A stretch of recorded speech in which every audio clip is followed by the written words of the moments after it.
Hey everybody out there in the vinyl community, it's Isaac again back at the Blind Island, here to present you with my top 10 best vinyl finds of 2022. And I would have to say that this has been an extremely good year for finding used vinyl.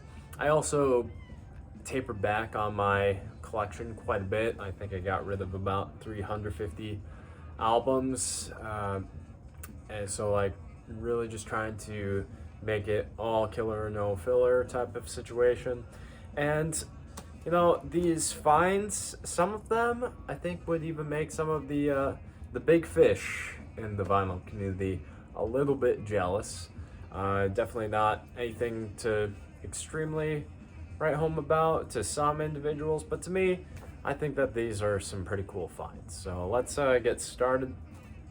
First one, this was a find at a antique mall, usually where I get some of my best deals from. And this is Pete LaRocca's Turkish Women at the Bath. This is on the original Douglas label, and this is the pressing that doesn't go for quite as much as the other. I think it's the Indianapolis pressing. The other one goes for around $300. This one sits at a medium price of about $100.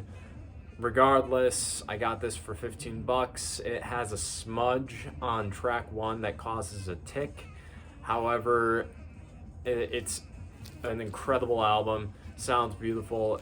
It's one of Chick Corea's earliest outings, and Pete LaRocca is just trashing it up on the drums. It's a beautiful record, and yeah, really excited to have this one in the collection for such an incredible price. So really cool to pick that one up this year.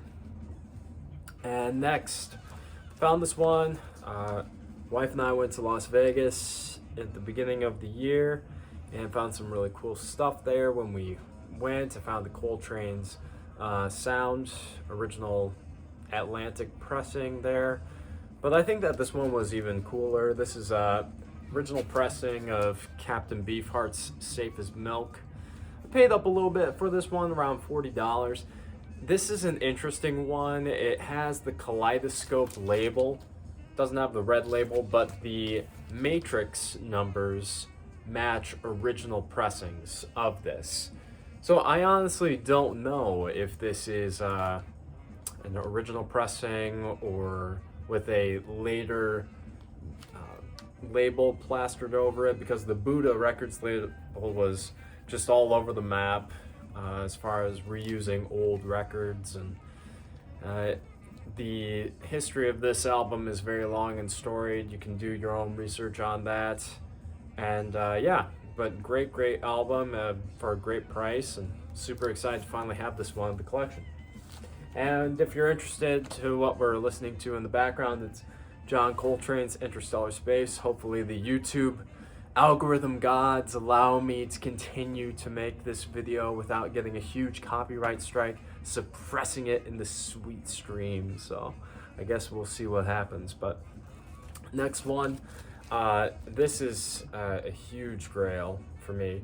This is an original Plastilite pressing of Kenny Burrell's Midnight Blue. This had a reissue this year for the Blue Note Classic Vinyl.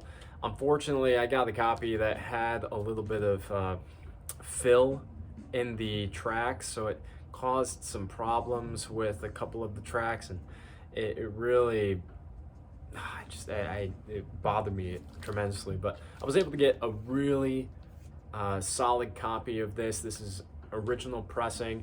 These are going for astronomical money now, and I would say that this copy is VG all around. There are some pops and clicks in this record, but geez, the pressing on this is so strong, and it sounds tremendous on my systems. So very happy to have picked this one up. Got this for 40 bucks, and definitely happy at that price. Next, as a Beach Boys fanatic, it was a good year. I picked up a copy of this from a shop in Milwaukee, Bullseye Records. This is Spring. This is Brian Wilson's first wife and her sister. This is their little pop group that they came out with in the 70s. They only came out with this one record. Has songs that were previously recorded by the Beach Boys, would be recorded later by the Beach Boys on Love You. I think that my favorite version on here is I think Sweet Mountain is a great original track. You can't find that anywhere else. And About This Whole World is on here too. Really cool arrangements. This is produced by Brian Wilson. You can feel his fingerprints all over it.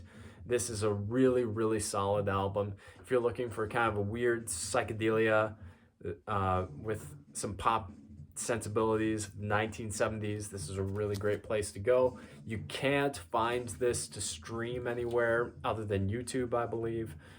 And I'm just super happy to have a copy of this in the collection. As a Beach Boys fanatic, this was another huge get for me. I paid up again. This was about $50, but now again, this is one that's just starting to soar through the roof for medium prices on Discogs. And this is a Brian Wilson Presents Smile. This is as close as you're going to get to the completed version of those famed ill-fated sessions that he completed later in life in 2004. While I prefer the Smile sessions, this is a close second. Really do enjoy some of the extra flourishes that were put onto the songs, and it just does feel a lot more cohesive than the Smile sessions. This is a VG Plus all-around copy. I would even say as close to excellent, near mint as you can hope to get, and I picked it up for only $50. Got it from Mad City Music in Madison, Wisconsin. Had a hookup there and just so happy and pleased as punch. I think that my Beach Boys collection is pretty much rounded out at this point. Another really great pickup for this year is going to be Here's Little Richard. Now, lots of people showed this one in the VC, but not many people have an original specialty copy. And this is the cleanest copy I've ever seen out in the wild. I picked this one up for $20. Look at how clean that sleeve is. I have never seen a sleeve that clean on this record. I always see them on the walls, but they usually have a bunch of ring wear, beat to hell, sitting around $40, $50. I picked this one up at an antique mall for $15. And it sounds VG Plus. It looks VG, sounds VG Plus. And the sleeve is just in excellent shape, except for a little bit of tearing at the top. Medium prices of this go for $60, but that's because people sell super beat copies online. This is the cleanest, best copy I've ever seen. An incredible find this year. Sorry for the interruption. I just had something pop up in the middle of filming that video, so excuse the wardrobe change, music change. Right now we're actually listening to Spring, which I just spoke about. Again, YouTube algorithm gods, forgive me. But yeah, let's continue on with the list. The next is going to be from that shop in Las Vegas that we went to at the beginning of the year, Moondog Records. They follow them on Instagram and message them there because they are always showing some new stuff, and they will be willing to ship you some. Really cool place, some incredible vinyl there. But yeah, this is Lush Life by John Coltrane. This is a beautiful album. One of my personal favorites in my top 3 John Coltrane sets, and this is an original prestige pressing. Incredible to find this and in the shape that it's in. I would say that overall it's a VG copy. I mean, it has this sticker up at the top and some minor shelf wear, some pops and clicks, but still they don't press them like they used to. Sounds incredible. It's an amazing album. It really matches the title. It's Lush, so great album. And Then next, this actually is squeaking in here at the end of the year. This was an eBay find, and man, it is, can't believe that I have this in my hands. This year I really finally got into the Grateful Dead. I picked up a copy of Anthem of the Sun, and it clicked. It just finally clicked for me. I get the appeal of the Dead.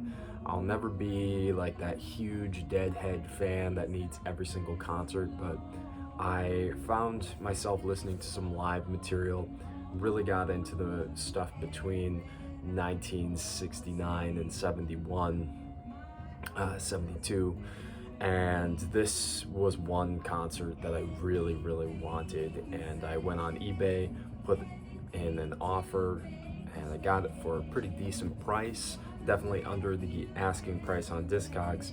And it's Fillmore West. They're set from February 28th. This is a 5 LP, technically 4.5 with one etching, and man, this concert just rocks. It's so good. The version of Morning Dew on this album is really great. The medley of going in from Alligator to Drums, St. Stephen to the 11. It is a really incredible album. I finally get that just mixture of the relaxation and jamminess that the Dead really bring, that really good soup of the folk, psychedelia, jazz, blues that the Grateful Dead, especially in their early years, proffered to the general public. And I am just so happy to finally have a copy of this and to finally get the Grateful Dead. I feel like I've been kind of on the fringes of that, but finally unlocked it. So last two are the best finds of the year. One is just pure discovery, and the other is an incredible deal, and one that I'm super happy to have in the collection. The first one is Jonathan Hanson, Out of the Rut. This is a private pressing jazz funk AOR album. I picked it up because first and foremost you see that cover and you're like, wow, that's gonna be interesting, no matter what. I didn't know what it was, and if you look at the price tag, I kept it on there. It was $2.95. Like, okay, well, at worst it's a terrible 70s synthesizer album, because I could see that tons of keyboards were used on this album based off of the track listing and the personnel that was on here. So like, at worst it's a bad synthesizer album. But when I threw this on, when I got home, I was pleasantly surprised at what I found, and actually found out that this is an extremely sought after crate digger record, and that this is as close to near mint as you can get with this album, and usually fetching prices well within $100 to $200 for the shape that this is in. Just a pure joy to discover. If you're really into those light, easy, breezy AOR funk stylings of the 1970s, this is going to be right up your alley. You can't find the copy of this to stream anywhere. This is really the only way to listen to it right now. There was a compilation that did come out with with one of the songs, What It's Meant to Me, which is a great track.